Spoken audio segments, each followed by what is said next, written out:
C'était le mercredi 4 août 1943. En pleine Seconde Guerre mondiale, les troupes canadiennes étaient engagées dans la campagne italienne depuis le début juillet. Ici en Ontario, les gens suivaient les nouvelles du front, scrutant avec anxiété les listes des victimes dans les journaux quotidiens. Le moment était mal choisi pour la tenue d'une élection provinciale et seulement 52% des électeurs admissibles se sont rendus aux urnes cette journée-là afin d'élire la 21e législature de l'Ontario. Malgré son taux de participation faible, cette élection a été marquante dans l'évolution du rôle des femmes dans le tissu politique de la province. Dans la circonscription torontoise de Brockendale, les citoyens ont élu Margaret Ray Lecoq, alors que les électeurs de York-Est ont choisi d'envoyer Agnes Campbell McPhail à Queen's Park. Pour la première fois dans l'histoire de la province, les femmes allaient prendre leur place aux côtés des hommes dans la chambre de l'Assemblée législative. Pour elles, c'était l'aboutissement d'un long cheminement vers l'obtention du droit de voter et de se porter candidate à une charge publique en Ontario. Au moment de la Confédération, les possibilités qui se présentaient aux femmes, tout comme celles qui se présentaient aux hommes, dépendaient de plusieurs différentes caractéristiques. On sait, par exemple, qu'au Canada, les femmes autochtones ont obtenu le droit de vote seulement au début des années 1960. Mais les possibilités qui se présentaient aux femmes, par exemple leur accès à l'éducation, à une profession, dépendaient souvent du statut socio-économique de leur famille. Par exemple, une femme appartenant à une famille de classe moyenne supérieure de Toronto, protestante, bien nantie, aurait eu beaucoup plus de chances de pouvoir suivre des cours à l'Université de Toronto quand ces cours se sont initialement ouverts aux femmes dans les années 1880 qu'une femme de milieu ouvrier ou encore agricole. On ne peut donc pas parler des femmes comme d'un groupe homogène. Il faut parler de l'intersection de leur classe, de leur statut d'immigrante et des possibilités offertes ou refusées par la position de leur famille dans la société ontarienne. Au début des années 1800, aucune loi du Haut-Canada n'interdisait aux femmes de voter. Malgré tout, la majorité d'entre elles demeuraient traditionnellement au foyer lors des élections. Cependant, au cours de l'élection de 1844, 7 femmes ont voté et causé la défaite du candidat réformiste dans une des circonscriptions. Pour éviter que l'histoire ne se répète, lorsque le Parti réformiste du Canada a regagné le pouvoir en 1849, il a adopté une motion proclamant et décrétant qu'aucune femme n'aura le droit de vote lors d'une quelconque élection. Dans les années 1850, une abolitionniste afro-américaine dénommée Mary Ann Shadd Cary s'est frayé un chemin vers le Canada où elle a fondé et publié un journal connu sous le nom de The Provincial Freeman. Alors qu'elle plaidait pour l'abolition de l'esclavage, pour la tempérance et pour l'éducation publique, Shadd Cary remettait aussi en question le rôle des femmes dans la société. Dans un article daté du 12 août 1854, The Provincial Freeman proclamait « Mais encore là, certains hommes refusent bêtement aux femmes le droit de s'exprimer en public, d'exercer la médecine et de voter. » Les femmes se sont vues refuser expressément le droit de vote en 1867 lorsque les colonies du Haut-Canada, du Bas-Canada, du Nouveau-Brunswick et de la Nouvelle-Écosse sont devenues le Dominion du Canada. Selon les termes de l'Acte de l'Amérique du Nord britannique, le droit de vote ainsi que le droit de siéger au provincial ou au fédéral était réservé aux hommes propriétaires, sujets britanniques et âgés de 21 ans et plus. Les femmes n'étaient pas les seules à être exclues. Ces droits étaient aussi refusés aux immigrants non britanniques et aux Autochtones. Au cours de la seconde moitié du 19e siècle, l'émergence de sociétés industrielles en Europe et aux États-Unis a contribué à la formation de mouvements sociaux qui ont fait leur chemin vers le Canada alors qu'il entrait lui aussi dans une période d'industrialisation rapide. Parmi ces mouvements, une sensibilisation à la discrimination entre les sexes dans presque tous les aspects de la société a commencé à faire surface. Des femmes déterminées ont alors formé des associations afin de revendiquer l'égalité des droits, menant ainsi à l'amélioration du statut et du niveau de vie de toutes les femmes. Emily Stowe était l'une de ces femmes. À une époque où aucune faculté de médecine canadienne ne l'acceptait en raison de son sexe, elle s'est inscrite au Collège de médecine pour femmes de New York. Après avoir obtenu son diplôme en 1867, elle est revenue à Toronto, où elle est devenue la première femme médecin au Canada. Insatisfaite à l'égard des nombreuses limitations sociales et professionnelles auxquelles les femmes faisaient face, elle a fondé la première organisation suffragiste ontarienne. Afin d'éviter toute polémique, l'organisation portait le nom de Club littéraire pour femmes de Toronto. Les organisations comme le Club littéraire pour femmes de Toronto évoquent une époque où les femmes qui voulaient défendre leurs droits étaient souvent obligées de le faire de façon cachée ou encore clandestine. Étant donné la possibilité d'une réaction potentiellement vigoureuse à leurs idées, elles ne se qualifiaient pas de sociétés d'émancipation ou d'associations suffragistes. Ces femmes se réunissaient sous le couvert de sociétés littéraires dans des demeures privées les après-midi de semaine et plutôt que de discuter de simples romans et de levée de fonds pour les activités culturelles locales, elles parlaient des façons de faire avancer leur cause. Au cours de ses 6 années d'existence, le Club littéraire a éduqué ses membres et la population sur les différentes formes de discrimination auxquelles les femmes faisaient face. Les membres du Club ont contribué à faire pression sur l'Assemblée législative de l'Ontario, qui a finalement adopté une loi en 1882 permettant aux femmes propriétaires non mariées de voter sur les règlements municipaux. En 1883, le Club littéraire a été dissous et remplacé par un nouvel organisme ouvertement consacré au suffrage des femmes. Bien que l'objectif ultime de l'Association des suffragettes de Toronto était le droit de vote, ses membres ont aussi fait campagne pour de meilleures conditions de travail pour les femmes et se sont battus pour améliorer les droits de propriété des femmes mariées. C'est ainsi qu'en 1884, l'Ontario a accordé aux femmes mariées le droit de posséder et de gérer une propriété sans consulter leur mari. Cette année-là, la loi sur l'industrie manufacturière, la Factory Act of 1884, a aussi été adoptée pour protéger les femmes et les enfants travaillant dans les usines et pour en assurer les conditions sanitaires appropriées. Puis, en 1886, l'Association des suffragettes a persuadé l'Université de Toronto d'accepter les étudiantes. Ce devait être un moment de fierté pour Emily Stowe de voir sa fille Augusta devenir la première femme diplômée du Collège médical Victoria. Tout comme sa mère avant elle, la docteure Augusta Stowe-Gullen s'est aussi vouée à la cause des suffragettes et lorsqu'Emily Stowe est décédée en 1903, c'est Stowe-Gullen qui l'a remplacée en tant que présidente de l'Association pour l'émancipation des femmes du Dominion. Entre 1884 et 1888, plus de 100 pétitions pour le droit de vote des femmes ont été déposées auprès des conseils de ville et de l'Assemblée législative. À Queen's Park, les suffragettes comptaient sur un allié de taille, John Waters, le député de North Middlesex. À partir de 1885 et au cours des 9 années qui ont suivi, il a déposé avec diligence des projets de loi pour l'admission des femmes au suffrage. Ces projets de loi ont tous été rejetés ou retirés. Ceux contre le suffrage des femmes utilisaient souvent des arguments bibliques pour leur refuser ce droit.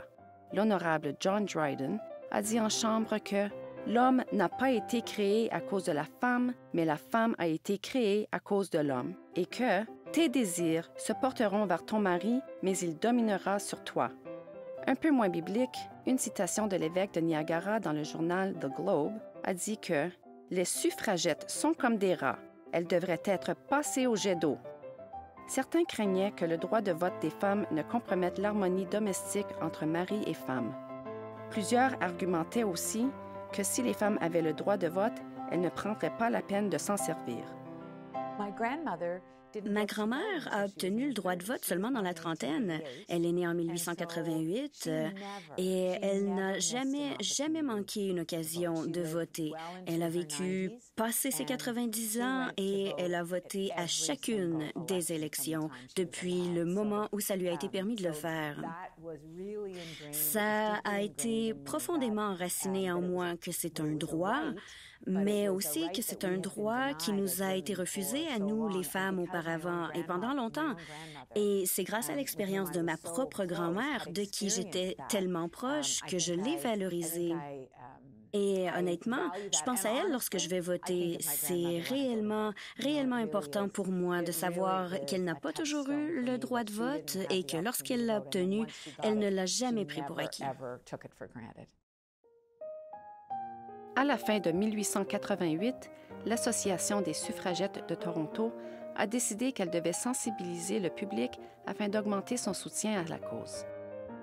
En janvier 1889, 4000 invitations ont été envoyées à la première de 4 conférences offertes par 2 suffragettes américaines, la Dr. Anna Howard Shaw et Susan B. Anthony. Les suffragettes en visite ont aidé à augmenter le soutien populaire à la cause qui a mené à la formation de groupes suffragistes à l'échelle de la province.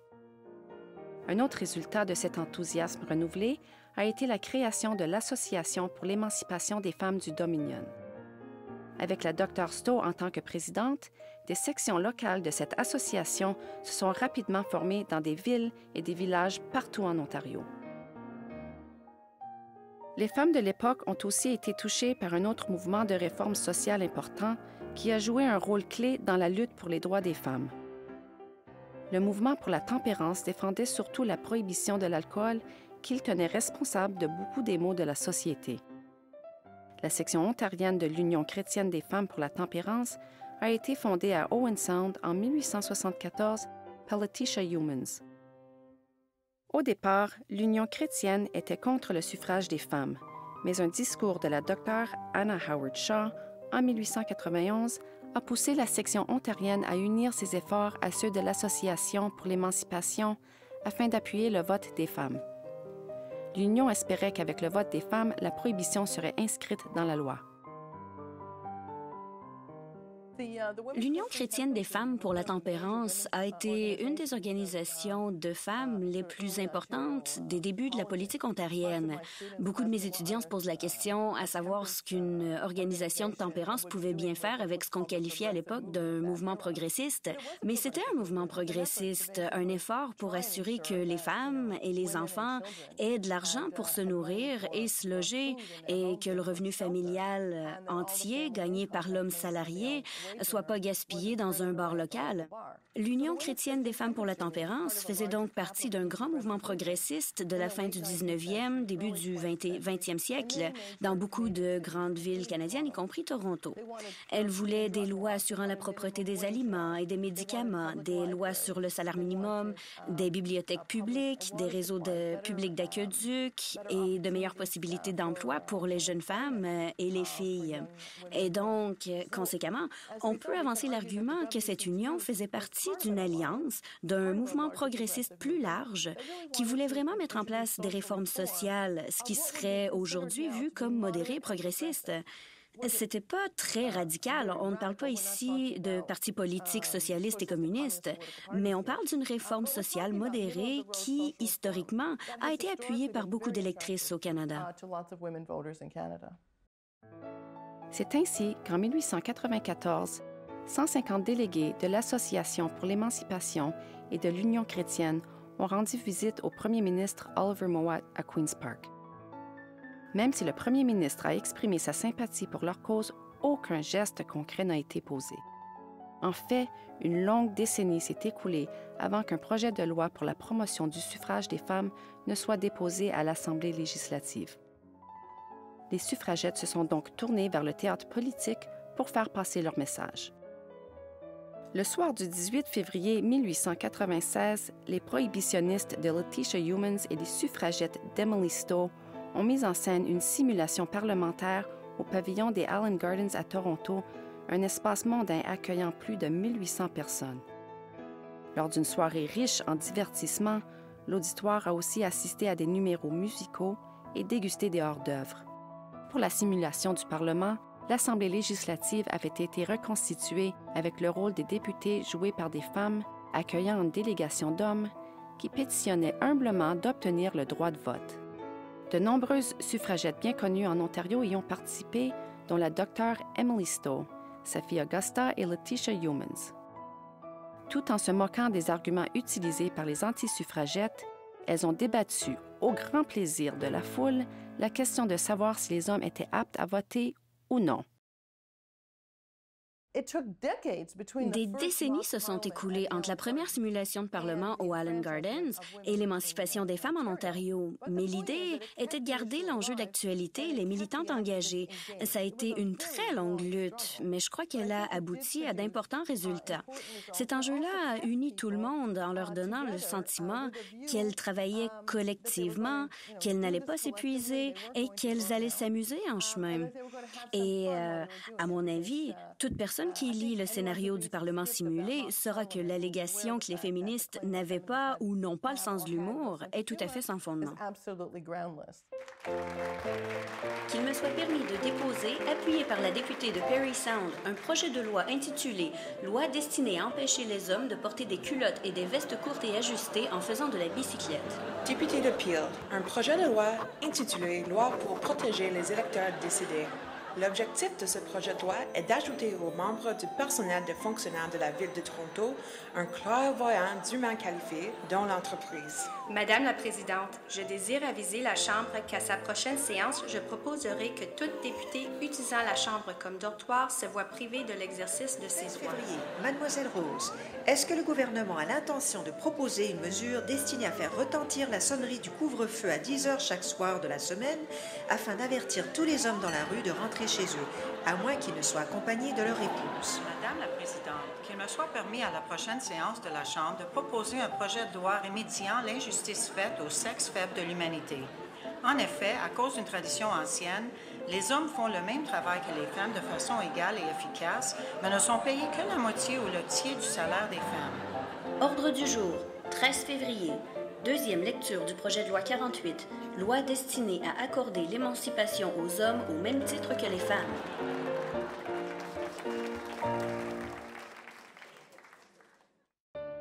En 1907, 4 ans après le décès d'Emily Stowe, l'Association pour l'émancipation des femmes du Dominion a changé son nom pour l'Association des suffragettes canadiennes.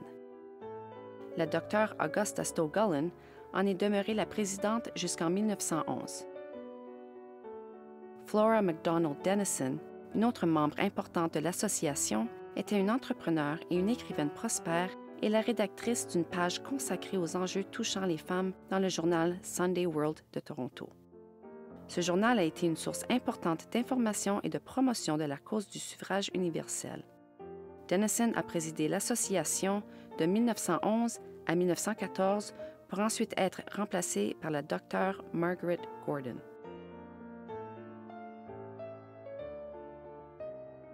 En mars 1909, collaborant avec 14 sociétés représentant entre autres des avocats, des médecins, des enseignants et des travailleurs, l'Association pour l'émancipation et l'Union chrétienne ont organisé une délégation monstre à l'Assemblée législative de l'Ontario. Elles ont présenté une pétition en faveur du suffrage féminin signée par plus de 100 000 citoyens. Comme à d'autres occasions, les femmes ont été accueillies avec sympathie mais n'ont reçu aucune promesse d'action de la part du premier ministre James Whitney. Plus tard, il a exprimé ses sentiments en disant « Le suffrage des femmes est une question d'évolution et l'évolution n'est qu'une application des lois de Dieu, c'est pourquoi nous ne devons pas tenter de l'accélérer. »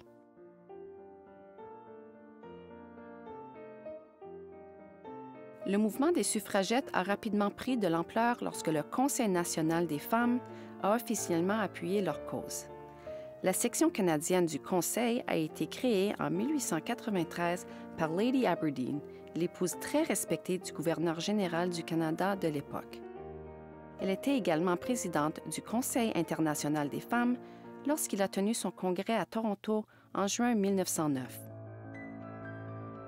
Au cours de ce mois, des slogans tels que « Les filles du Canada devraient être libres »,« Les femmes représentent la moitié de la population »,« Femmes, l'égal de l'homme » et « Pas de sexe dans la citoyenneté » ont été scandés dans les rues de Toronto pendant des jours. Par solidarité, des femmes sont même venues des États-Unis et d'Europe à Toronto.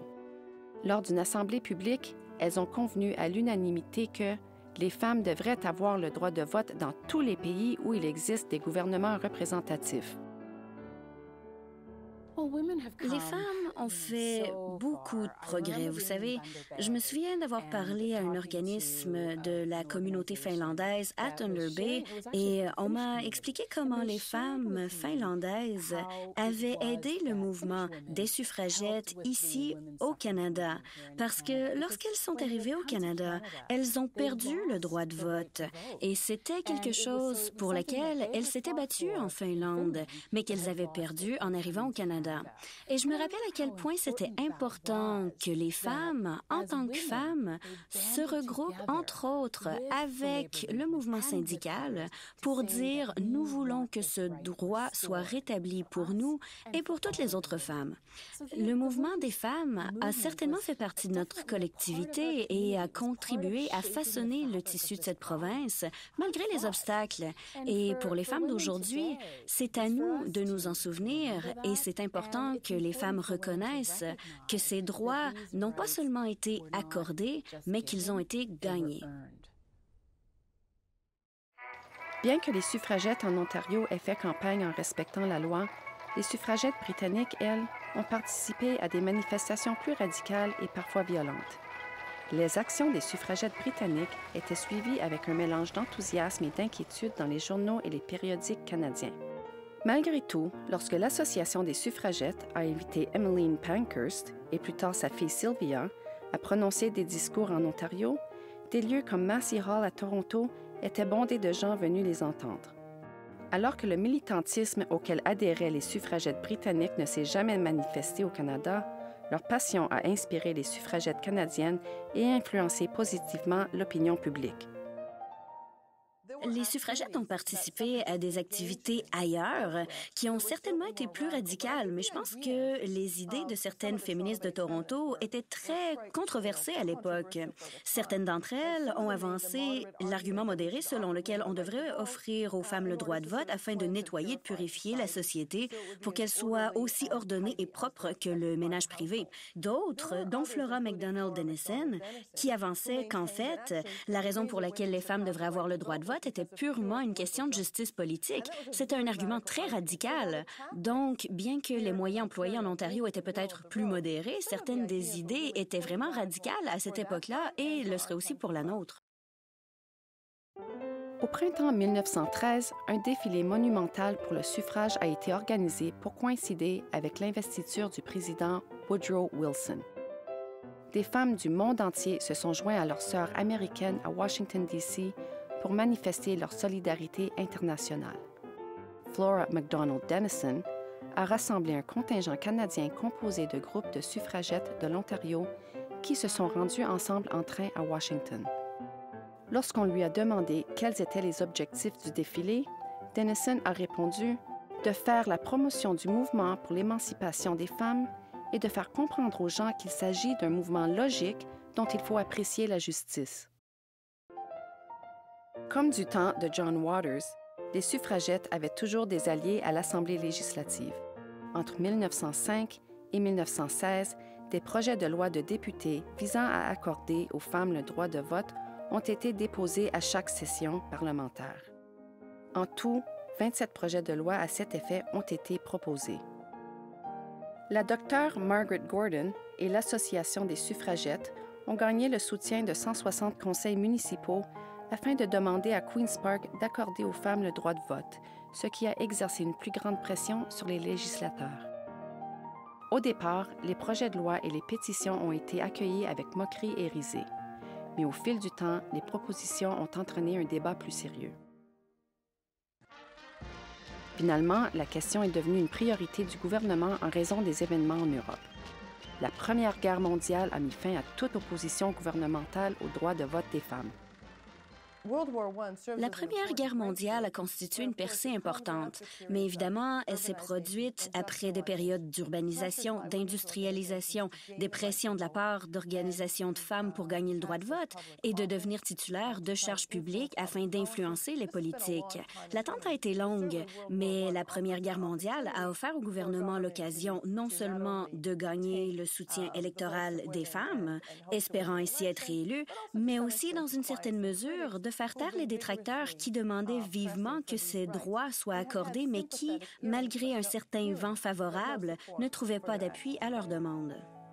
Le rôle de la femme a changé drastiquement au cours de la guerre. Un grand nombre d'entre elles ont quitté leur place bien établie au foyer pour reprendre les emplois traditionnellement occupés par les hommes qui s'étaient enrôlés dans l'armée. Les femmes ont aussi répondu aux cris de ralliement patriotique servant au front comme ambulancières et infirmières. À la fin de la guerre, 47 infirmières canadiennes en service avaient perdu la vie. Chez nous, les efforts de bénévolat des femmes et leur travail rémunéré dans les usines et les fermes constituaient la preuve que les femmes méritaient d'avoir les mêmes droits que les hommes. Le 28 janvier 1916, le Manitoba est devenu la première province à accorder le droit de vote aux femmes et ce n'était qu'une question de temps avant que l'Ontario ne fasse de même.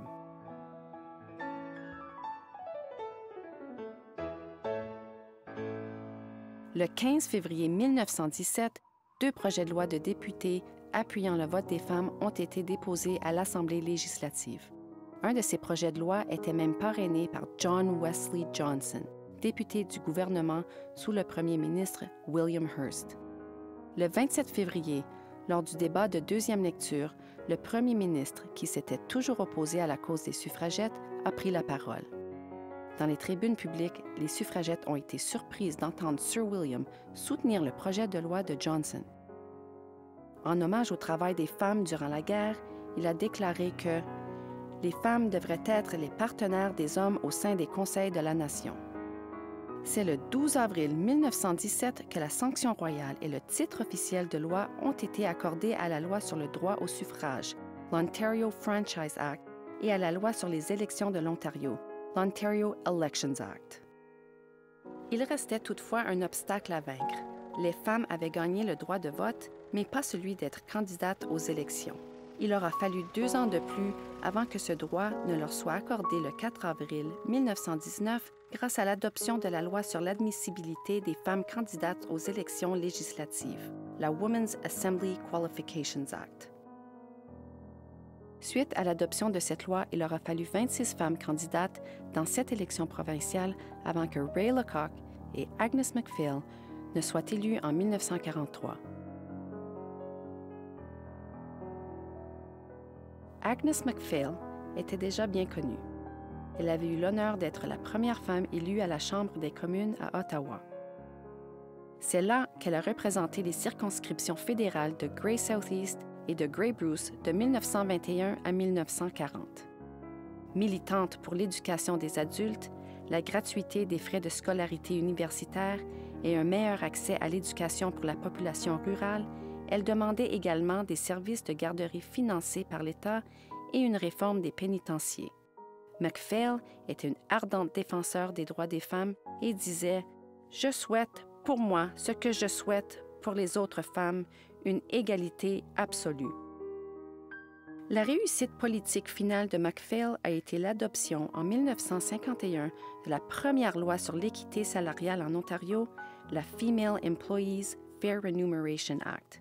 MacPhail demandait une telle loi depuis longtemps et malgré les contraintes qu'elle contenait et que MacPhail a elle-même critiquées, c'était un pas important vers l'inscription dans la loi de l'égalité des femmes dans la société.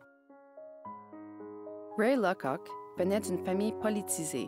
Son père, James J. Morrison, était le fondateur des United Farmers of Ontario, le parti qui a été élu au pouvoir lors de l'élection de 1919 en Ontario. Elle a déménagé à Toronto après s'être mariée, où elle a vécu dans la pauvreté et la tragédie. Elle a travaillé comme chapelière pour dames et couturière, mais comme de nombreuses autres personnes, elle a perdu son emploi au cours de la Grande Dépression des années 30. Sa fille, Fern, est ensuite décédée à l'âge de 12 ans en raison de complications causées par la scarlatine. Suite au décès tragique de sa fille, Lecoq était déterminé à représenter les personnes défavorisées et démunies. Lecoq a affirmé que chaque être humain de toutes les couleurs, races ou croyances possède le même droit à la vie, à la liberté ou au bonheur. En tant que député de l'opposition officielle, Lecoq a été porte-parole en matière d'éducation. Elle a appuyé le salaire égal pour travail égal, le salaire pour femmes au foyer et le droit des femmes de demeurer au travail après la guerre. Lecoq était aussi une environnementaliste en avance sur son temps, faisant la promotion du reboisement et critiquant la pollution de l'air. Bien qu'elle n'ait rempli qu'un seul mandat à l'Assemblée législative, Ray Lecoq a poursuivi sa carrière de militante à titre de présidente de l'Association des femmes au foyer et des consommateurs. Elle a lancé une pétition connue sous le nom de la Marche d'1 million de noms pour critiquer le prix élevé de la nourriture et des articles ménagers après la guerre. En plus, elle a lutté pour la paix toute sa vie. Elle a créé le Congrès des femmes canadiennes et a voyagé jusqu'en Chine afin de participer à des conférences internationales sur la paix. Après 10 ans et 4 élections au cours desquelles 40 femmes se sont portées candidates, Ada Pritchard a finalement été élue à Hamilton Center en 1963. Depuis ce temps, des percées considérables ont été réalisées. En 1992, Lynn McLeod est devenue la première femme à diriger un parti politique en Ontario. En 2009, Andrea Horwath est devenue la première femme à diriger le NPD. Enfin, en 2013, Kathleen Wynne a été élue à la tête des libéraux, devenant ainsi première ministre de l'Ontario, la première femme à occuper ce poste qu'elle a maintenu après sa réélection en 2014. Lors de cette élection, 38 femmes ont été élues, représentant 35,5 % des sièges à l'Assemblée législative de l'Ontario. La lutte pour le suffrage universel ne s'est pas terminée avec l'obtention du droit de vote des femmes en 1917. Ce n'est qu'en 1954 que l'émancipation électorale a été accordée aux hommes et aux femmes autochtones en Ontario. Le militantisme des suffragettes et d'autres réformateurs a conscientisé la population et a entraîné des changements législatifs qui ont amélioré les droits politiques, juridiques et économiques non seulement de l'ensemble des femmes, mais de l'ensemble des citoyens de l'Ontario.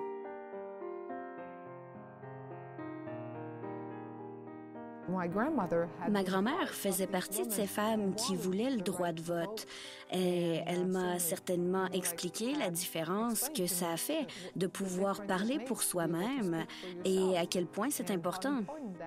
Lorsqu'on pense à toute l'influence, pouvez-vous imaginer, il y a 100 ans, lorsque les femmes ont obtenu le droit de vote, comment elles ont influencé les politiques que nous avons toujours en place et les décisions qui ont été prises par le gouvernement?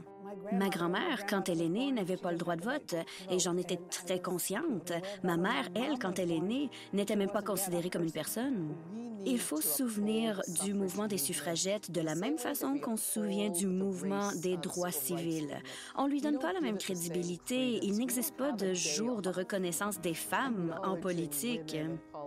J'ai créé le projet Filles au gouvernement et en position de leadership dans ma circonscription pour faire connaître aux filles le mouvement des suffragettes et la lutte pour le droit de vote. On leur enseigne aussi que dans certaines régions du monde, les femmes ne sont pas nécessairement égales et qu'elles doivent se battre non seulement pour leur égalité et leur éducation, mais aussi pour leur liberté. Du moment où j'ai obtenu le droit de vote, du moment où j'ai eu 18 ans, je ne crois pas avoir manqué de voter dans une seule élection. C'est simplement une valeur avec laquelle nous avons grandi. Les femmes ont fait beaucoup de progrès au cours des 100 dernières années. Certainement, depuis qu'elles ont obtenu le droit de vote, lorsqu'on se tourne vers le passé, je peux seulement considérer les 70 dernières années, mais lorsque je considère ces années-là, et que je vois où on se trouve aujourd'hui, je crois qu'il y a eu de grands changements de politique et d'acceptation dans l'environnement politique, bien qu'il y ait encore beaucoup de défis à relever. Au cours de l'élection provinciale de 2018, 49 femmes ont été élues, représentant 39,5 % des députés. Cela représente le taux le plus élevé de l'histoire de l'Ontario.